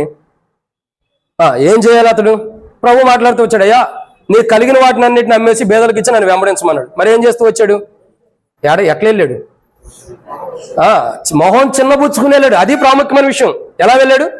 ఒక వ్యక్తి ఏమో ప్రభు చెప్పినట్టు చేశాడు, మరొక వ్యక్తి చేయని వ్యక్తికి దేవుని రాజ్యం ఎలా వచ్చింది? చేయని వ్యక్తికి దేవుని ఆశీర్వాదాలు ఎలా వస్తాయి? చేయని వ్యక్తి ఆత్మీయంగా ఎలా ఎదగలుగుతాడు? ప్రభు చెప్పినట్టు చేసిన వ్యక్తి ఏమవుతూ వచ్చాడు? దేవుని ఆశీర్వాదాలు పొందుకుంటున్నాడు, దేవుని దీవెనలు పొందుకుంటున్నాడు. ఈరోజు మనం అర్థం చేసుకున్న రెండో కోణం ఏంటంటే, రెండో మాట ఇక్కడ చూసినట్లయితే లవోదిక స్థితిగతులు ప్రభు చెప్పినట్టు చేసే గుణ లక్షణం లవోదికలో లేదు. ఆ గుణ లక్షణం కలిగి ఉండమని ప్రభు మాట్లాడుతున్నాడు. ఎప్పుడైతే నేను చెప్పింది నువ్వు చేస్తావో నీలో ఉన్న బలహీనతల్ని తీసివేస్తానని ప్రభు మాట్లాడుతున్నాడు. ఇప్పుడు ఈ కుష్ఠరోగి ఉన్నాడు, ప్రభు చెప్పాడు నువ్వు వెళ్ళి యాజకుని కనపరుచుకోమని. మార్గంలో వెళ్తా ఉన్నాడు. వెళ్తా ఉన్న వ్యక్తికి కుష్ఠరోగం పోయిందా లేదా? శుద్ధుడు అవుతూ వచ్చాడా లేదా? మరి ఎలా జరుగుతూ వచ్చిందంటే ప్రభు చెప్పిన పని చేశాడు. ప్రభు ఏం చెప్పాడో అది చేయడానికి ఇష్టపడుతూ వచ్చాడు. ప్రభు పలికినది చేయడానికి వచ్చాడు. ప్రభు చెప్పినది ఇష్టపూర్వకంగా చేయడానికి వచ్చాడు కాబట్టి అతనిలో అద్భుతాలు జరుగుతూ వచ్చినాయి. శుద్ధుడిగా అవుతూ వచ్చాడు, ఆశీర్వాదాన్ని పొందుకుంటూ వచ్చాడు. మనం ఈరోజు దేవుని ప్రజలుగా, దేవుని బిడ్డలుగా మనం దేవుని సన్నిధిలో ఉన్న మనం ఏం చేయాలా? దేవుని బిడ్డలుగా దేవుని సన్నిధిలో ఉన్న మనం దేవుడు చెప్పింది, ప్రభు చెప్పింది చేయాలా? మనతో ఏది పలుకుతున్నాడో చేయాలా? చేయకూడదని చెప్పి వెనక్కి వెళ్ళిపోకూడదు, చేయనని చెప్పి వెళ్ళకూడదు, చెయ్యాలా? ఆ చేసినప్పుడే మనకి మన కుటుంబానికి దేవుడు మెండైన ఆశీర్వాదాలు దేవుడు ఇస్తాడు. ఒక అక్క చెబుతూ వచ్చిన కొత్తలో బాత్రూమ్లో కడగమని చెబితే మా పిల్లోడు కడగడన్నా అంది. కడక ఏం చేస్తాడు చెప్పక్క? కడుగుతాడు లేడా? కడుగుతాడు, ఖచ్చితంగా కడగాల్సిందే. ఎందుకంటే అది దేవుని యొక్క సన్నిధిలో చెప్పబడింది. నా బిడ్డ చేయడంటే ఆయన చేయాలని మనసు ఉంది, మనమే చెడగొడతాం. ఒక్కొక్కసారి దేవుడు మనకు ఆశీర్వాదాలు ఇవ్వాలని ఇష్టపడతాడు, దేవుని దీవెనలు మనం పొందుకోవాలనుకుంటాం, మనం పోగొట్టుకుంటూ వస్తాం. లవోదిక ఈ స్థితిలోనే ఉంది. లవోదికతో మాట్లాడుతావు, నువ్వు వెచ్చని స్థితిలోనే ఉంటావు. ఎందుకు తెలుసా? నా స్వరాన్ని వినలేకపోతున్నావు. ఎందుకు తెలుసా? నువ్వు ఏదైతే నేను చెప్తున్నానో, ఏదైతే నేను చెప్పినది నువ్వు చేయలేని స్థితిలో ఉన్నావు కాబట్టి నీలో బలహీనతలు వచ్చినాయి. నేను చెప్పినట్టు నువ్వు చేస్తే నీ జీవితం మార్పు చెందింది, నీ జీవితంలో ఆశీర్వాదాలు ఉంటాయి అన్నాడు. కానీ లవోదిక ప్రభు చెప్పిన స్థితి, ప్రభు చెప్పే మాట చేసే స్థితిలో లవోదిక లేదు. అసలు ప్రభు స్వరాన్ని వినకపోతే ప్రభు చెప్పింది ఎలా చేయగలిగిద్ది? ఈరోజు మనం దేవుని స్వరాన్ని వినకపోతే ప్రభు మనతో ఏం చెబుతున్నాడు అన్నది కూడా మనం విన్నా మైండ్కి ఎక్కదు. మైండ్కి ఎక్కినా సరైన మనస్తత్వం ఉండా నిర్మలమైన మనసాక్షి లేదు కాబట్టి మనం చేయలేము. ప్రభు చెప్పింది మనం చేయాలంటే నిర్మలమైన మనసాక్షి, స్వస్థ బుద్ధి మనలో ఉండాలి. అప్పుడే మన జీవితం ఎంతో క్షేమకరంగా, ఆశీర్వాదకరంగా ఉంటుంది. ప్రియులారా, ఇక్కడ దేవుని యొక్క వాక్యాన్ని రెండవదిగా చూసినట్టే లవోదిక ఎలా ఉంది? ప్రభు చెప్పింది చేసే స్థితిలో లేదు. మొదటి దేవుని స్వరాన్ని వెళ్ళిపోతుంది, ప్రభు చెప్పింది చేయలేని స్థితిలో ఉంది కాబట్టి ఆశీర్వాదాలు పోగొట్టుకుంటుంది. అదే మాట్లాడుతున్నాడు. ఈ యొక్క కుష్ఠరోగంతో ఉన్న వ్యక్తి ఆశీర్వాదాలు పొందాడు, శుద్ధుడయ్యాడు. కానీ అక్కడ మాట్లాడుతున్న లవోదికతో మీరు ఆశీర్వాదాలు పొందాలి, పోగొట్టుకుంటూ వస్తున్నారు. ఎప్పటికైనా నులువెచ్చని స్థితి విషయమై పశ్చాత్తాపడమని లవోదికతో చెబుతున్నాడు. కానీ లవోదిక పశ్చాత్తాపడే స్థితిగతి లవోదికకి రావటం లేదు. ఒకవేళ ప్రభు రాక ఆలస్యమైతే ప్రభు వచ్చే లోపల మారుమూసి పొంది పశ్చాత్తాపడే గుణలక్షణం ప్రభు లవోదికకి ఇస్తే ధన్యులు. బహుశా ఆ సమయం మనకు రాదేమో. కాబట్టి ఈ క్షణమే, ఈ గడియే, ఇదే నెడే రక్షణ దినం అన్నట్టు, నెడే మనకు వాక్యం తెలియపరచబడుతున్న సమయంలోనే లవోదికలాగా నులువెచ్చని స్థితి మనలో ఉంటే, దేవుని స్వరాన్ని వినకపోతే, దేవుడు చెప్పింది చేయలేకుండా దేవుని ఆశీర్వాదాలు కోల్పోయే స్థితిలో మనం ఉంటే ప్రభు వాళ్ళ దగ్గరకు వచ్చి సరి చేసుకుందాం. ఆశీర్వదించబడిన వాడి గురించి ఒక మాట ఉంది. ఆశీర్వదించబడిన వాడి గురించి ఏమనుంది? ఆదికాండంలో మనం చూసినట్లయితే యెహోవా వల్ల ఆశీర్వదించబడిన వాడా, ఎక్కడికక్క లోపలికి రమ్ము నీవు చెప్పండి. ఆ మాట ఇంపార్టెంట్. మనకు అన్ని గుర్తుంటాయి, అది గుర్తుండదు. మేము మొట్టమొదటిగా మందిరం, ప్రభు అనుమతించిన మందిరం మీద ఇదే వాక్యం రాపించా. అందరూ యెహోవా వల్ల ఆశీర్వదించబడిన వాళ్ళు లోపలికి రమ్మంటారు. కానీ అక్కడ ఇంకొక మాట ఉంది, క్వశ్చన్ మార్క్ వేసి. ఏముంది? నీవు బయట నిలవనేలా. ఏముంది? బయట నిలవనేలా. అది కూడా మందిరంలో రాపించాం. ఎందుకంటే ఒక వ్యక్తికి అర్థం కావాలి, దేవుడు నన్ను లోపల రమ్మంటే నన్ను బయట ఉండొద్దు అంటున్నాడు. ఇప్పుడు ఆశీర్వదించబడిన వాడు ఎక్కడికి వస్తున్నాడు? యెహోవా వల్ల ఆశీర్వదించబడిన వాడు లోపలికి రమ్ము. పరలోక రాజ్యంలోకి ఆహ్వానం ఉంది, పరలోక రాజ్యంలోకి స్వాగతం ఉంది. లవోదిక దేవుని ద్వారా ఆశీర్వదించబడకపోవడం కారణం ఏంటి? లవోదిక భౌతికంగా ఆశీర్వాదం, ఆత్మ సంబంధంగా విశ్వాసీతులు ఎందుకు ఆశీర్వదించబడతలేదంటే లవోదిక యొక్క స్థితిగతులు బాగోలేదు. లవోదిక స్థితిగతులు బాగోలే, బయట ఉంది. లవోదిక లోపలికి వస్తే ఆశీర్వాదాలు ఉండే, ప్రభు లోపలికి వస్తే ఆశీర్వాదాలు ఉండే, ప్రభు లోపలికి వస్తే దీవెనలు ఉండే, ప్రభు లోపలికి వస్తే మెండైన ఆశీర్వాదాలు దీవెనతో కూడిన దీవెనలు ఉండే. కానీ లవోదిక ఎలా ఉంది? వెలుపటి ఉంది. అదే మాట్లాడుతూ వస్తున్నావు, నువ్వు వెలుపటున్నావు. అందుకన్నాడు ఆత్మ సంగములతో చెప్పుచున్న మాట చెవిగలవాడు వినుగాక. లవోదికత మాట్లాడుతున్నాడు, నీవు నేను చెప్పిన మాట చేయట్లేదు కాబట్టి నీవు దేవుని ఆశీర్వాదం పోగొట్టుకున్న కారణం ఏంటంటే నువ్వు వెలుపట్లుండవు. నులువెచ్చని స్థితి అంటే వెలుపటి ఉండట్టు, నువ్వు లోపలికి రమ్మని ప్రభు మాట్లాడుతున్నాడు. ఎవరిని నష్టపోవడం ఆయనకి ఇష్టం లేదు. అందరూ అంతటా మారుమోసు పొందాలని ఇష్టం. ఆ లోక అన్ని జనులకి అందరూ మారుమోసు పొందాలని ఇష్టపడుతుంటే రక్షించబడిన వ్యక్తి కోల్పోతున్నాడంటే దేవునికి ఇష్టమా? రక్షణ పొందిన వ్యక్తి నష్టపోతున్నాడంటే దేవునికి ఇష్టమా? అతన్ని కూడా సరిచేయటమే కదా, అదే కదా దేవుని యొక్క ప్రణాళిక. అందుకే ఇక్కడ రాయబడుతున్న మాట ఏంటంటే లవోదికతో చెబుతున్న రెండో మాట ఏమంటున్నాడండి? నీవు ఎలా ఉండవని లవోదికతో మాట్లాడుతూ నీవు దేవుడు స్వరాన్ని వింటలా, రెండోదిగా దేవుడు చెప్పించేట్లా ప్రభు చెప్పింది కాబట్టి నీకు ఆశీర్వాదాలు లేవు. నువ్వు నిజంగా దేవుని ద్వారా ఆశీర్వదించబడితే లోపలికి వస్తావు. లవోదిక వెలుపటి ఉంది, బహుశా మనం కూడా వెలుపటి ఉంటే లోపలికి రావటం కొరకు ఈ రోజు మనం ఏం చేయాలా? మారుమనసు పొందాలి. మారుమనసు పొంది ప్రభు నేను కూడా నీ లోపట ఉండాలని ప్రభు దగ్గరికి వచ్చి మనం ఏం చేయాలా? సరి చేసుకోవాలి, మన జీవితం మార్చుకోవాలి. లవోదిక లాగుంటే నులువెచ్చని స్థితి ఉంటుంది. రెండో మాట. మూడో విషయాన్ని చూద్దానండి. లూకాసు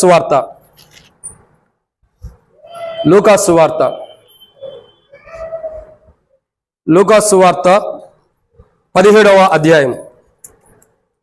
లూకాసు వార్త 17వ అధ్యాయము మనం చూసినట్టయితే మూడో మాట. లూకాసు వార్త 17వ అధ్యాయం 16వ వచనం. గొప్ప శబ్దముతో దేవుని మహింపరచు తిరిగి వచ్చి చాలక్క. కాబట్టి ఈ నులివెచ్చని స్థితిలో ఉన్న వ్యక్తి మారుమనసు పొంది మొదటిగా ఏం చేశాడు? ప్రభు స్వరాన్ని విన్నాడు. రెండు, ప్రభు చెప్పింది చేసి ఆశీర్వాదాలు పొందాడు. ప్రభు ద్వారా శుద్ధుడే చూసుకున్నాడంటే ఆశీర్వాదాలు పొందాడు. మూడోదిగా నులివెచ్చని స్థితిలో ఉన్న వ్యక్తి మారుమనసు పొంది ఏం చేస్తున్నాడు తెలుసా? ప్రభు యొద్దకు తిరిగి వస్తున్నాడు. ఎక్కడికి వస్తున్నాడండి? ప్రభు యొద్దకి. ఆ మాట చూడండి ఎంత ధన్యకరంగా ఉందో. వాస్తవానికి ప్రభు ఏమన్నాడు? నువ్వు వెళ్ళి యాజకుని కనిపించుకోమన్నాడు. ప్రధాన యాజకుడు ఇక్కడ ఉన్నప్పుడు ఇంకొక యాజకుడి దగ్గరికి ఎందుకు? ఆయన ఈయనకంటే గొప్పవాడు కాదు కదా, అందుకే రాయబడుతూ వచ్చింది మోషే కంటే గొప్పవాడు ఇక్కడ ఉన్నాడు, సొలొమోను కంటే గొప్పవాడు ఇక్కడ ఉన్నాడు. ఎవరికంటే? మోషే కంటే సొలొమోను కంటే గొప్పవాడు ఇక్కడ ఉన్నాడు. ఇప్పుడు ఆ గొప్పవాడి దగ్గరికి వచ్చాడు సమరయుడు. యాజకుడు సహజమైన స్థితిలో ఉన్నాడు. ప్రధాన యాజకుడు ఎవరు? ప్రభువైన యేసుక్రీస్తు. దెబ్బలు పడితే నీకు కూర్చో.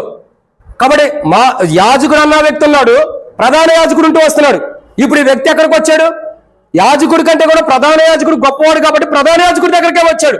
ప్రభా, ఆ యాజకుడి కంటే కూడా నువ్వు గొప్పవాడివి, నీ గొప్పతనం ముందు ఆ యాజకులు ఎంతటి వారు, నీవే గొప్పవాడు అని చెప్పి ప్రభు యొక్క గొప్పతనాన్ని తెలుసుకుని, ప్రభు యొక్క ఆశ్చర్యమైన కార్యాలు తెలుసుకుని, ప్రభు ఎలాంటి వాడు తెలుసుకుని ఆయన గొప్ప ప్రధాన యాజకుడు అని గుర్తెరిగి ప్రభు దగ్గరికి వచ్చాడు. ప్రభు దగ్గరికి వచ్చిన అనుభవాన్ని మనం చూస్తున్నాం. అతడు కలుగుట చూసి గొప్ప శబ్దంతో దేవుని మహింపరచు తిరిగి వచ్చి ఎక్కడికి వచ్చాడు? ఏ ప్రభు అయితే ప్రధాన యాజకుడి దగ్గర, ఏ ప్రభు అయితే వెళ్ళి యాజకుడిని నిన్ను కనపరుచుకోమన్నాడు, మధ్యలో వెళ్తా ఉన్న వ్యక్తి మధ్యలోనే తిరిగి వచ్చాడు ప్రభు దగ్గరికి. ఎందుకు? ప్రధాన యాజకుడి కంటే గొప్ప యాజకుడు ఎక్కడ ఉన్నాడు? ఈయనే ప్రధాన యాజకుడు. తెలుసుకోగలుగుతూ వచ్చాడు. అయితే లవోదిక యొక్క స్థితిగతులు ఏంటంటే, ఆ లవోదిక ప్రభు దగ్గరికి తిరిగి రాలేకపోతుంది. తిరిగి రాలేని స్థితిలో లవోదిక ఉంటుంది. చాలా మంది క్రైస్తవులు పాపంలో పడిపోతారు. రక్షణ ఉంటుంది, మారుమనసు ఉంటుంది, బాప్తిస్మం ఉంటుంది, ప్రభు వల్ల పాల్గొంటాం, ఆరాధన కూడా చేస్తాం. కానీ తిరిగి రానటువంటి ప్రాంతానికి మనం వెళ్ళిపోతాం. లోకంలో తిరిగి రాని ప్రాంతానికి మనం వెళ్ళిపోతాం. మరలా అక్కడి నుంచి లెగవాలన్నా మనకు మారుమనసు రాదు. చూడండి, ఒకసారి దేవుడు మాట్లాడతాడు, ఒక తప్పు చేసినప్పుడు సరి చేసుకోం. రెండోసారి మాట్లాడతాడు, సరి చేసుకోం. మూడోసారి మాట్లాడతాడు, సరి చేసుకోం. సరే, మనం సరి చేసుకోము. బైబిల్లో ఒక వ్యక్తి ఉన్నాడు, ఇలాంటి వ్యక్తి. ఎవరు ఆ వ్యక్తి? ఫరో చూస్తున్నాం. నిర్గమకాండలో మనం చూసినట్టే ఫరో ఎట్లా ఉన్నాడు? ప్రభు మాట్లాడుతున్నాడు, సరి చేసుకోవాలి. చివరికి ఎక్కడికి వెళ్ళిపోయాడు? అసలు దేవుని స్వరాన్ని వినలేని స్థితిలో సముద్రంలోకి వెళ్ళిపోతూ వచ్చాడు. దేవుని కార్యాలు కూడా వినలేని స్థితిలో ఉంటూ వచ్చాడు. అంటే చాలా దూరానికి వెళ్ళిపోతూ వచ్చాడు. తిరిగి రానటువంటి ప్రాంతంలో మోషే ద్వారా మొదటి మాట్లాడినప్పుడే మారుమనసు పొందాలి. రెండోసారి, మూడోసారి, నాలుగోసారి, ఐదోసారి, 10 సార్లు తన జీవితాన్ని గురించి మోషే ద్వారా మాట్లాడుతున్నప్పుడే మారుమనసు పొందితే తన జీవితం ఎంత బాగుండేదో. కానీ ఏం చేస్తూ వచ్చాడు ఫరో? మారుమనసు పొందలా. నులివెచ్చని స్థితి ఫరోలో ఉంది. తర్వాత చూస్తాం ఆయన చరిత్రలన్నీ కూడా. ఎందుకని? మారుమనసు పొందుతున్న అనుభవం లేదు కాబట్టి తిరిగి ప్రభు దగ్గరికి రాలేకపోతూ వచ్చారు. తిరిగి ప్రభు దగ్గర రాలా. లవోదికతో కూడా మాట్లాడుతున్నాడు. తిరిగి నువ్వు దేవుని ఎద్దుకు వస్తే, తిరిగి మరలా నువ్వు నా ఎద్దుకు వస్తే నా దగ్గరకు వచ్చేవారు నేనే మాత్రమును తోసివేను. కాబట్టి నువ్వు నా దగ్గరకు వస్తే నేను చేర్చుకుంటా. కాబట్టి నా దగ్గరికి నువ్వు తిరిగి రమ్మని లవోదికతో మాట్లాడుతున్నాడు. ఏ లవోదిక? నులివెచ్చని స్థితిలో ఉండే లవోదికతో. లవోదిక ప్రజలారా, మీరు నులివెచ్చని స్థితిలో ఉన్నారు కాబట్టి తిరిగి నా దగ్గరికి రండి. నేను మిమ్మల్ని చేతులు జోడించి వేడుకుంటూ వస్తున్నాను. దినవేళ చేతులు జోడించి వేడుకుంటూ మిమ్మల్ని తిరిగి రమ్మని మీరు ఇప్పటికైనా తిరిగి రండి, ఆత్మ సంఘములతో చెప్తున్న మాట చెవిగలవాడు వినుడు కాక తిరిగి రండి అని లవోదికతో మాట్లాడుతున్నాడు. కానీ లవోదిక తిరిగి వచ్చే అవగాహన లవోదికలో లేదు. లవోదిక తిరిగి వచ్చే ఆలోచన లేవు. చాలా దారుణంగా ఉంది లవోదిక స్థితిగతులు చూస్తే. ప్రభు ఏమన్నా నువ్వు నా దగ్గరకు వచ్చి నీ ఆస్తి మొత్తం నాకు ఇమ్మంటున్నాడా? కొన్ని నీకు కలిగిన వాటిలో నాకు మొత్తం సమర్పించుకోమంటున్నాడా? లేదు. ప్రభు ఏమంటున్నాడు? ఒకే మాట, మారుమోసు పొందు. మారుమోసు పొందిన వ్యక్తి ఎలా ఉంటాడు? ప్రభు స్వరాన్ని వింటాడు, ప్రభు చెప్పింది చేసి దేవుని ఆశీర్వాదాలు పొందుతాడు.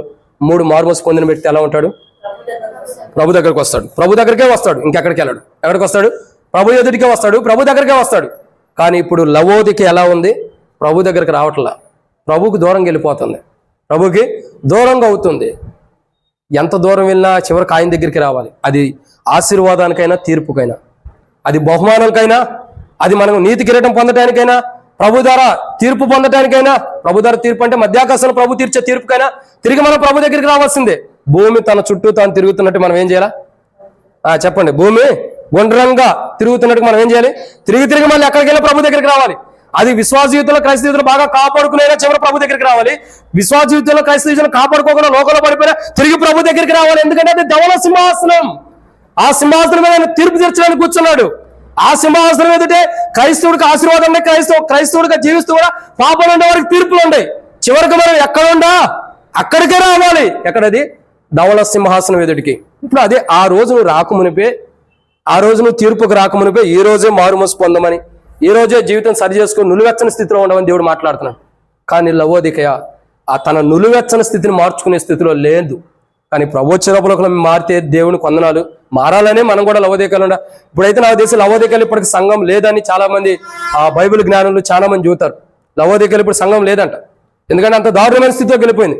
మారమని ప్రభు చెప్పినప్పుడు మారలా, సంఘమే లేని స్థితిలోకి వెళ్ళిపోతూ వచ్చింది లవోదిక.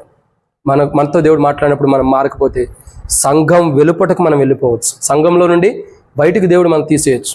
అందుకంటే నాలో ఫలింపుని తీగను తీసేస్తానని సంఘముగా మనం ఉండాలి. ఉండి ఏం చేయాలా? దేవుని బిడ్డలుగా ఉండి మంచి ఒక సమరయుడు, నిలువెచ్చని స్థితిలో ఉండే సమరయుడు మారుమోసు పొంది ప్రభు స్వరాన్ని వింటున్నాడు. రెండోదిగా ప్రభు చెప్పింది చేసి ఆశీర్వాదాలు పొందుతున్నాడు. మూడోదిగా నిలువెచ్చని స్థితిలో ఉండే వ్యక్తి ఏం చేస్తున్నాడు? ప్రభు యొద్దకే తిరిగి వచ్చాడు. మరి ఎక్కడికి వెళ్ళాలా?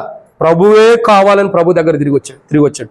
మంచి సమరయుడి దగ్గరికి తిరిగి వచ్చాడు. ఇంకా చెప్పాలంటే ఒక ప్రధాన యాజకుడి దగ్గర తిరిగి వచ్చాడు. అద్భుతాలు చేయగలిగిన ప్రభు దగ్గర తిరిగి వచ్చాడు. ఈరోజు తాను రోగాన్ని కొరకై, తన కుష్టి రోగం నిమిత్తమై ఎన్నెన్ని ప్రాంతాలు తిరిగి ఉండొచ్చు, లేదా ఊరు బయట ఉండొచ్చు, ఊరికి వెలుపట ఉండొచ్చు. కానీ తిరిగి ఎక్కడికి వచ్చాడు? ప్రభు దగ్గరికి వచ్చాడు. ఈరోజు మనం దేవునికి వెలుపటుండా, మన క్రైస్తవ జీవితం క్రీస్తుకు వెలుపటుండా, మన క్రైస్తవ జీవితం క్రీస్తులో జీవించకపోయినా క్రీస్తుకు అవతల వైపు ఉండా తిరిగి మనం క్రీస్తులోకి రావాల్సిందే. ఈరోజు మనం ఎక్కడికి రావాలా? ప్రభువులోకి తిరిగి రావాలి. ఒక్కసారి మనం పరీక్షించుకుందాం. ప్రభు వల్ల ప్రవేశించమని. లవోదికలాగా మనం కూడా ప్రభువుని విడిచిపెట్టి వెళ్ళిపోయామా? లవోదికలాగా మనం కూడా ప్రభువుని కాదని దూరం వెళ్ళిపోతూ వచ్చామా? లవోదికలాగా మనం కూడా ప్రభువుని విడిచిపెట్టిన అనుభవం మనలో ఉంటే ఈరోజు తిరిగి ప్రభు దగ్గరికి వస్తాం. ఆయన అంటున్నాడు, తప్పిపోయిన కుమారుడు తిరిగి వచ్చాడు. చేర్చుకోలేదా? ఖచ్చితంగా చేర్చుకున్నాడు కదా. ఇంకేం చేశాడు? చేర్చుకుని సింహాసనం ఇస్తున్నాడు, మంచి వస్త్రాలు ఇస్తున్నాడు, చెప్పులు ఇస్తున్నాడు, విందు కూడా చేపిస్తున్నాడు. గొప్ప విందు కూడా చేపిస్తున్నాడు. తిరిగి వచ్చిన వ్యక్తికి దేవుడిచ్చే ధన్యతలు ఇవి. తిరిగి వచ్చే వ్యక్తికి ధన్యతలు దేవుడు ఇస్తున్నాడు. ఈరోజు లవోదిక తిరిగి వస్తే ఇటు ధన్యతలు లవోదిక ఇవ్వాలని చూస్తున్నాడు. లవోదిక కూడా ఇటు ధన్యతలు ఇవ్వాలని ఆశిస్తున్నాడు. కానీ అది పొందుకునే స్థితిలో లవోదిక లేదు. కనీసం మనం కూడా ఎక్కడైతే తప్పిపోయామో దేవుడు దూరం వెళ్ళిపో తిరిగి రావాలని ప్రభు కోరుకుంటున్నాడు. ఎప్పటికైనా మనం తిరిగి రాకపోతే, తిరిగి వచ్చే స్థితిలో మనం లేకపోతే, ఏ స్థితిలో పడ్డావో దాన్ని జ్ఞాపకం చేసుకోవాలి. నువ్వే స్థితిలో పడ్డావో ఆ స్థితిని నువ్వు జ్ఞాపకం చేసుకుని తిరిగి లేవాలి. ఎప్పుడైతే నువ్వు పడిన స్థితిని జ్ఞాపకం చేసుకుని తిరిగి లేగుస్తావో అప్పుడు దేవుని ద్వారా వచ్చే ఆశీర్వాదాలు, దీవెనలు అధికముగా ఉంటాయి. తప్పిపోయిన కుమారుడు వెళ్ళిపోయినా సింహాసనం లేదా, వస్త్రాలు లేవా, చెప్పులు లేదా, ఉంగరం లేదా, భోజనం లేదా, ప్రేమవిందు లేదా, అన్ని ఉంటూ వచ్చినాయి. ఇవన్నీ కారణం ఏంటి? ఒక సరి చేసుకున్న వ్యక్తికి దేవుడు ఇస్తున్న ధన్యతలు. ఈరోజు మనం సరి చేసుకుంటే, ఈరోజు మనం దేవుని బిడ్డలుగా ఉండి దేవునికి దూరస్తులుగా, దేవునిలో నుండి విశ్వాస జీవితంలో, క్రైస్తవ జీవితంలో, ప్రార్థన జీవితంలో, ప్రభుత్వం ఉండే సమాజ జీవితంలో వెలుపడికి వెళ్ళిపోయి దేవునికి దూరస్తులమైన మనం తిరిగి మరలా దేవునిలోకి వస్తే దేవుని ఆశీర్వాదాలు ఉన్నాయి, దేవుని దీవెనలు ఉన్నాయి, దేవుడిచ్చే సర్వాంగ కవచాన్ని మనకుండి, దేవుడిస్తున్న సమస్తమైన ఆశీర్వాదాలతో ఒక ప్రేమ విందులో మనం పాల్గొనే ధన్యత కూడా మనకి ఇస్తున్నాడు. ఇక్కడ విందులో పాల్గొనొచ్చు. ఒకరోజు ప్రభు వస్తే ప్రభు యొక్క పెండ్లి విందులో కూడా మనం పాల్గొనొచ్చు. ఈ ధన్యత ప్రభు ఇస్తున్నాడు. ఇది లవోదికకి కావాలి, అది ఇవ్వాలని ఇష్టపడుతున్నాడు. అయితే లవోదిక తప్పిపోయిన కుమారులకు సరి చేసుకోవాలి. ప్రభువుకు దూరం వెళ్ళిపోయిన తన స్థితిని సరి చేసుకోవాలి. కానీ సరి చేసుకునే స్థితిలో లేదు. తిరిగి ప్రభు దగ్గరికి రాలేకపోతుంది. కానీ ఒక సమరయుడు తిరిగి ప్రభు దగ్గరికి వచ్చాడు. ఎందుకు? తన జీవితాన్ని సరిచేయబడింది కాబట్టి, మారుమూసి పొందాడు కాబట్టి. ప్రభు కంటే ఏది గొప్ప లేదు, ప్రభు కంటే ధన్యమైనది ఏది లేదు, ప్రభు కంటే గొప్పది ఏది లేదని తిరిగి ప్రభు దగ్గరికే తిరిగి వచ్చాడు. సొలొమోను కంటే గొప్పవాడు, మోషే కంటే గొప్పవాడు, ఎంత మించిన గొప్పవాడు మరి లేడు కాబట్టి, అన్ని నామాల కంటే పైనామం కలిగిన వాడు అని చెప్పి తిరిగి ప్రభు దగ్గరికి తిరిగి వచ్చాడు కాబట్టి ప్రభు అతన్ని చేర్చుకుంటూ వచ్చాడు. ఇతడు సమరయ్యుడు. ఎంత గొప్ప ఆశీర్వాదం దేవుడు ఇస్తున్నాడో చూడండి. ఎంత గొప్ప ఆశీర్వాదం. ఈరోజు మనం కూడా దారి తప్పిపోయి లోకంలో పాపంలో పడిపోయి లోకానుసారంగా జీవిస్తున్నాం. మనం క్రైస్తవులుగా, దేవుని బిడ్డలుగా, రక్షణ మారుమూసి బాప్తిసం పొంది కూడా, దేవుని బిడ్డలని పిలువబడి కూడా, దేవుని బిడ్డలుగా ఉంటూ కూడా పాపంలో జీవిస్తున్నాం. మనం ఇంకా మన జీవితాలు రక్షించబడి మారుమూసి పొందినని చెప్పుకుంటూ మనల్ని మనం మోసం చేస్తూ దేవుణ్ణి కూడా మోసం చేసే అనుభవం ఉన్న క్రైస్తవులైన మనం ఈరోజు తిరిగి ప్రభు దగ్గరికి రావాలి. ఒక్కసారి మన దగ్గరికి వస్తున్నప్పుడు మనం పరీక్షించుకుందాం. మనం ఎంత దేవునికి దూరం వెళ్ళిపోతున్నాం, ఎంతగా ప్రభువుకు దూరస్తులు అవుతున్నాం. మన క్రైస్తవ జీవితం, మన విశ్వాస జీవితం, మన ప్రార్థన జీవితం, మనం ప్రభుత్వ సావాస జీవితంలో ఎంతగా ప్రభువుకు దూరస్తులమయ్యామో ఒక్కసారి గుర్తుపెట్టుకోండి. అయితే ఒక మర్మం ఉంది ఇక్కడ. సాతానుడు ఎలాంటి వాడో తెలుసా?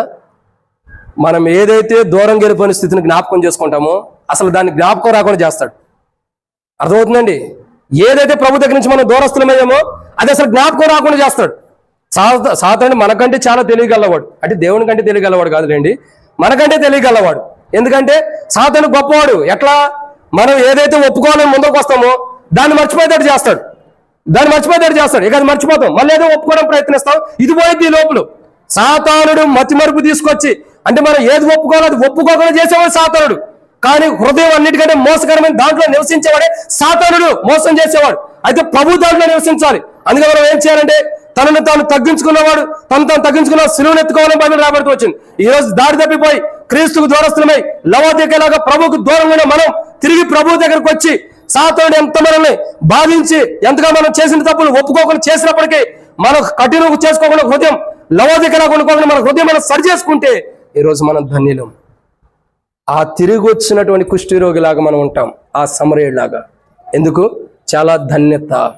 ఈరోజు ప్రభు మాట్లాడే మాట అదే, తిరిగి ప్రభు దగ్గరికి రావాలి.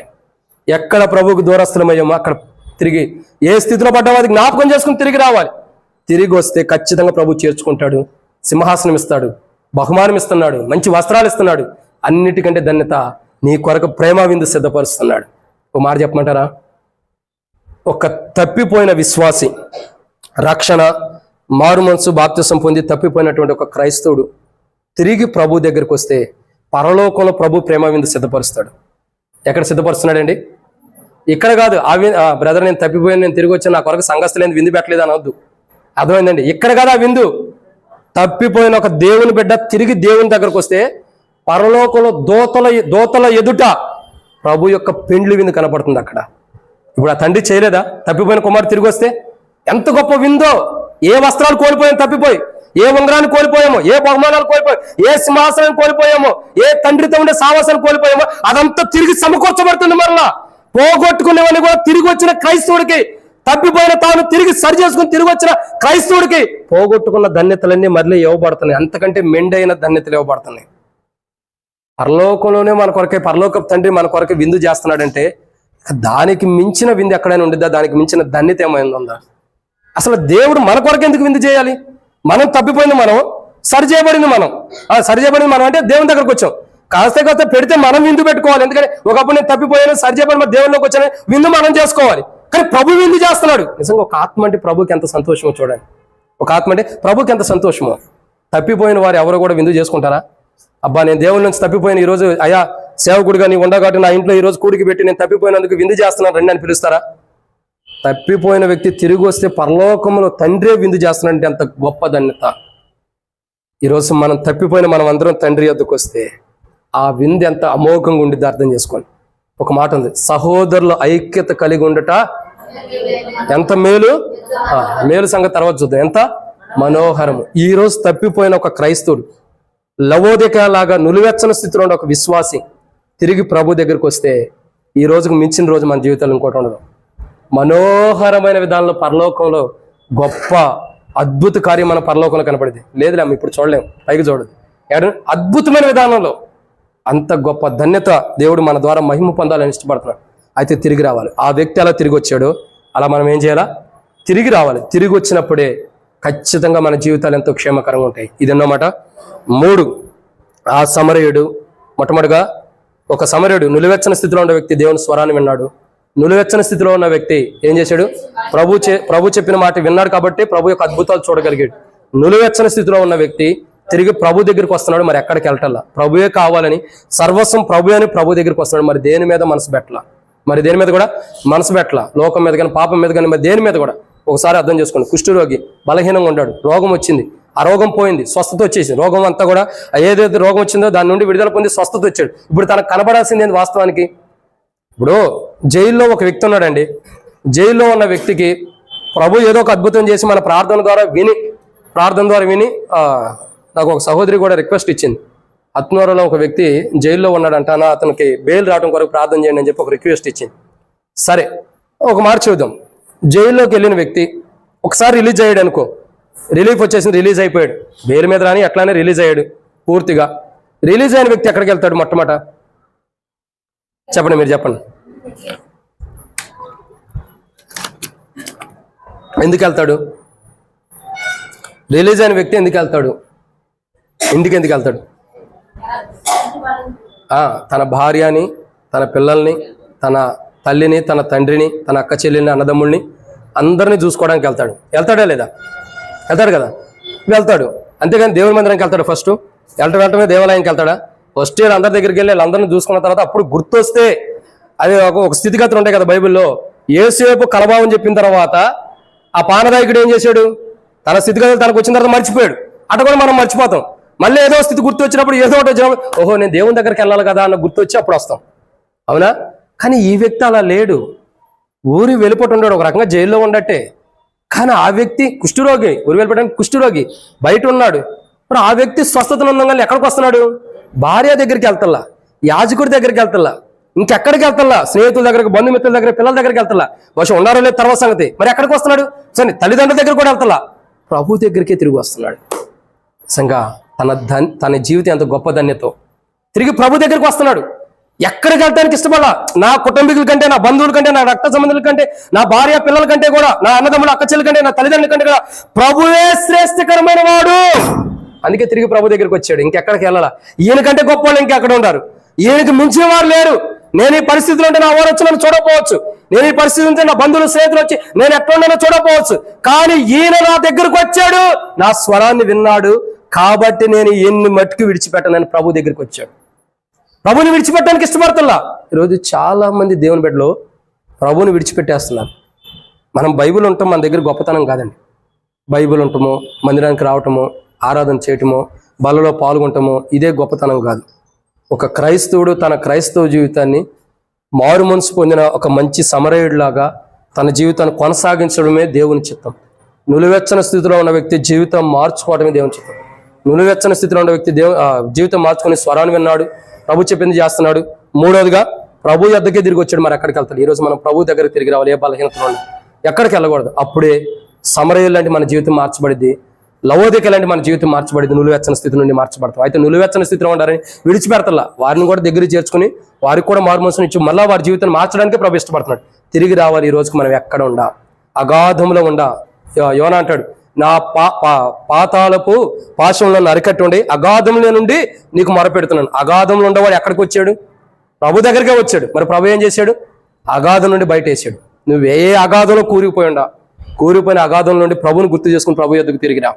ఖచ్చితంగా ప్రభు నిన్ను పైకి లేపుతాడు, ఉన్నతమైన శిఖరాలకు తీసుకెళ్తాడు. లవోదిక అని అట్లా చేయాలనేది ప్రభు ప్రణాళిక, కానీ లవోదిక అట్లా చేసే మనస్తత్వం లేదు. కనీసం మనమైన లవోదికలాగా నులివెచ్చని స్థితిలో ఉండి సరి చేసుకుని. ఇది 3వ మాట. 4వ విషయం చూద్దాం. దేవుని యొక్క వాక్యం చూసినట్లయితే 4వ మాట, లూకాసు సువార్త 17వ అధ్యాయం 16వ వచనం. గొప్ప శబ్దంతో దేవుణ్ణి మహిమపరచుచు తిరిగి వచ్చి ఆయనకు కృతజ్ఞతాస్తుతులు చెల్లించుచు అది కాబట్టి ఇక్కడ చూస్తున్నటువంటి మరొక మాట ఏంటంటే నాలుగోదిగా ఈ సమరయుడు నులివెచ్చని స్థితిలో ఉన్న వ్యక్తి మారుమూసిపోయింది ఏం చేస్తున్నాడంటే నాలుగోదిగా ఏం చేస్తున్నాడు? ప్రభు యొక్క పాదముల ఎద్దుకు తిరిగి వచ్చాడు. ఎక్కడికి వచ్చాడు? ప్రభు యొక్క పాదముల ఎద్దుకు వస్తున్నాడు. అంటే ప్రభు పాదాలు కావాలని కోరుకుంటున్నాడు. ప్రభు పాదాలని విడిచిపెడతల్లా ప్రభు పాదాలనే కోరుకుంటున్న వ్యక్తిగా ఉన్నాడు. ప్రభు పాదాలు ఎంతో శ్రేష్టకరమని మీరు చూడండి. మన పితృడైన యాకోబు చూసినట్లయితే ఒక్కడే మిగిలిపోయినప్పుడు తన భార్యని పిల్లల్ని 2 గుంపులుగా చేసి పంపించేసిన తర్వాత సొంత గృహానికి వెళ్ళేటప్పుడు ఒక్కడే మిగిలిపోయినప్పుడు యాకోబు ఏం చేస్తూ వచ్చాడు? ఒక్కడే మిగిలిపోయి ప్రార్థన చేస్తున్నాడు. ప్రార్థించేటప్పుడు ఏం చేశాడు? దూత కనబడినప్పుడు, ప్రత్యక్షమైనప్పుడు, దేవుని యొక్క విధానంలో దూత వచ్చినప్పుడు ఏం చేస్తూ వస్తున్నాడు? గట్టిగా పట్టుకుంటూ వచ్చాడు. విడిచిపెట్టలా. నువ్వు నన్ను ఆశీర్వదిస్తే కానీ నేను నిన్ను విడిచిపెట్టినాడు. అంటే అంత పట్టుదల కలిగి ఉంటాడు. ఒక పట్టుదల కలిగిన వ్యక్తితో దేవుని దగ్గరకు వచ్చినప్పుడు దేవుడు విడిచిపెట్టలా. ఇప్పుడు చూడండి, ఒక సమరయుడు ఏం చేస్తూ వస్తున్నాడు? ప్రభు యొక్క పాదముల ఎద్దుకు వస్తున్నాడు. నాకు తెలిసి ఈ సమరయుడు తన జీవితంలో ఎప్పుడూ కూడా ప్రభుని విడిచిపెట్టాడు. ప్రభు కూడా తను విడిచిపెట్టాడు. ఎందుకు? ఒక మాట ఉంది, పాట కూడా పాడుకుంటూ వస్తాం. ప్రభు నీ వాడను, నీవు నా ప్రభుడవని నీ కొరకై. ఎంత గొప్ప ధన్యత! ఇతడు ఎలాంటి వాడంటే ప్రభువాడుగా చేపడుతూ వస్తున్నాడు. ప్రభు యొక్క దాసుడుగా, ప్రభు బిడ్డగా, ప్రభువాడుగా చేపడుతూ వస్తున్నాడు సమరయుడు. అసలు ఒక రకంగా చెప్పాలంటే మిశ్రిత జనాంగానికి సంబంధించిన వాడు నులివెచ్చని స్థితిలో ఉండాలి. ఒక సమరయుడు ప్రభువాడుగా చేపడుతున్నాడు. ప్రభు యొక్క బిడ్డగా చేపడుతూ వచ్చాడు. ప్రభు యొక్క వనంలో ప్రభు యొక్క సహోదరుడు గుంటూ వస్తున్నాడు. ఒక సమరయుడికి ఒక యూదునికి ఏమైనా పొందుతుందా? సాంగత్యమే లేదని బైబిల్ రాబడుతూ వచ్చింది. మనం చూసినట్టు యోహాను సువార్త 4వ అధ్యాయం చూసినట్టే, యోహాను సువార్త 4వ అధ్యాయం చూస్తే యూదునికి సమరయునికి సాంగత్యమే లేదంట. మరి అటువంటి స్థితిలో ఉన్న ప్రభు ఇప్పుడు ఏం చేస్తూ వస్తున్నాడు? ఒక సమరయుడిని స్వస్థపరిచాడు. ఆ సమరయుడు ప్రభు దగ్గరకు వస్తున్నాడు. ప్రభు సరాన్ని అంటున్నాడు, ప్రభుతో ఉంటున్నాడు, ప్రభు చెప్పిన మాటలు చేస్తున్నాడు, ప్రభు ఎత్తు తిరిగి వస్తున్నాడు. ప్రభు పాదముల ఎత్తు కూడా చేసేసాడు. ఎక్కడికి వస్తున్నాడు? ప్రభు పాదముల ఎత్తుకి. అంటే ఆ సమరయ యొక్క స్థితి ఏంటో తెలుసా? వాస్తవాన్ని నేను మొదట్లో చెప్పే ఆరాధనలో మీరు విన్నారో లేదో పూర్తిగా చాలా మంది వినలా. సమరయ్యులకి ఇశ్రాయేలు ప్రజలకి ఇప్పటికే యుద్ధాలైతే కాదు కానీ వాదనలు అయితే ఉన్నాయి. వాదనలు, మరి యుద్ధాల గురించి నేను వినలేదు కానీ వాదనలు, గొడవలు, సమస్యలు అయితే ఉన్నాయి. ఎందుకుండే అంటే నేను మొదట్లో చెప్పి ఎవరన్నా గుర్తుందా? కష్టం లేండి, మొదటి పాయింట్ గుర్తుపెట్టుకోలేము. ఆరాధనలో చెప్పింది గుర్తేడు ఉంటుంది. కానీ సరే, విషయం ఏంటో తెలుసా? ఏంటంటే ఇశ్రాయేలు ప్రజలు మోరియా పర్వతం మీద మందిరం కట్టి అక్కడ ఆరాధించాలి దేవుణ్ణి. వాళ్ళు కట్టి ఆరాధిస్తున్న కోణం ఉంది. అయితే మోరియా పర్వతం మీద కట్టిన ఆ స్థితిగతులు ఉన్న అక్కడ కట్టినటువంటి మందిరానికి సమరయ్యను ఆహ్వానించాల, లేదా సమరయ్యలకు పిలుపు వెళ్ళాల. సమరయ్యను ఆహ్వానించిన అనుభవం లేదు. అందుకని సమరయ్యలు ఏం చేశారు? గెరిజిం అనే కొండ మీద వాళ్ళు మందిరం కట్టుకుంటూ వచ్చారు. దేవుడు ఇచ్చిన ప్రత్యక్షత, దేవుడు చూపించిన ధన్యత ఎక్కడ ఉంది? మోరియా పర్వతం మీద ఉంది. కానీ వీళ్ళు ఎక్కడికి వచ్చారు? గెరిజిం అనే కొండ మీద కట్టుకుంటూ వచ్చారు. కట్టుకోవడం ద్వారా వీళ్ళు ఎందుకు విడిపోతూ వచ్చారంటే దేవుని సన్నిధి, దేవుని మీద కట్టినప్పుడు కానీ ప్రతిష్టతప్పుడు కానీ సమరయ్యల్ని పిలవనందుకు, వారికి ఆహ్వానం ఇవ్వనందుకు వారు సపరేట్ అయిపోయి కట్టుకుంటూ వచ్చారు. అందుకే సమరయ స్త్రీ ఏమనేది?